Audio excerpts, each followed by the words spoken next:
nécessaire, retirez tous les résidus des traitements antérieurs en ponçant la surface sans la rayer. Nous recommandons un disque de ponçage final de 80 à 100 maximum. Humidifiez la surface à l'eau avec le tuyau d'arrosage, évitez le nettoyeur haute pression.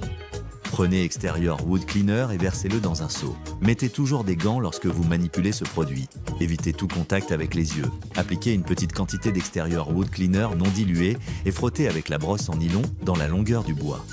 Le produit se mettra à mousser. Une fois que le bois est propre, rincez soigneusement la surface à l'eau jusqu'à ce qu'il n'y ait plus de mousse. Laissez sécher la surface.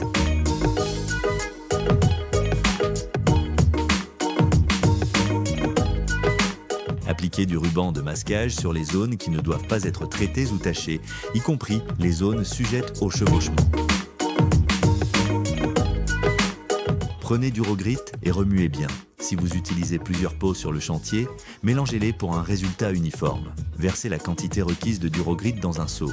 Lorsqu'il fait très chaud, il est conseillé de diluer Durogrit avec 10% de Durogrit Open Time Extender pour éviter que le produit ne sèche trop vite.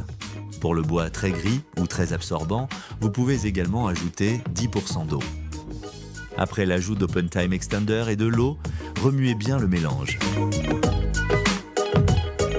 Passez ensuite à l'application de Durogrit en saturant bien la surface avec une brosse recommandée par Rubio. Procédez par petites zones de 1 à 2 planches de large. Travaillez dans le sens de pose du bois et couvrez toujours toute la longueur. Ne vous arrêtez jamais au milieu d'une planche, mais uniquement au niveau d'une coupure naturelle, par exemple un bord, un escalier, etc. Une fois le produit étalé, passez à nouveau sur cette zone avec la même brosse sans ajouter de produit. Cela évitera les traces de reprise.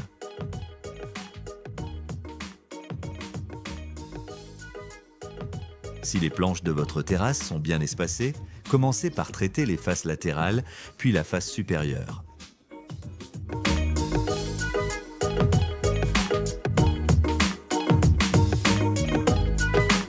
Pour être plus à l'aise lors de l'application, vous pouvez utiliser la brosse de terrasse de chez Rubio, munie d'une rallonge. Pour les champs, si la distance entre deux planches est trop faible, vous pouvez utiliser un spalter fin.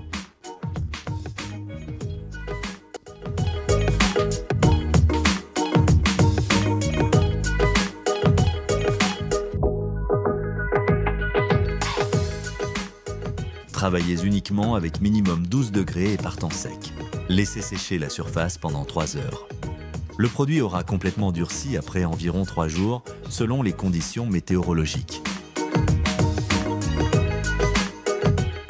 Utilisez Extérieur Soap pour les nettoyages réguliers et le rafraîchissement de la terrasse. Nous recommandons d'inspecter votre bois tous les ans, juste après l'hiver.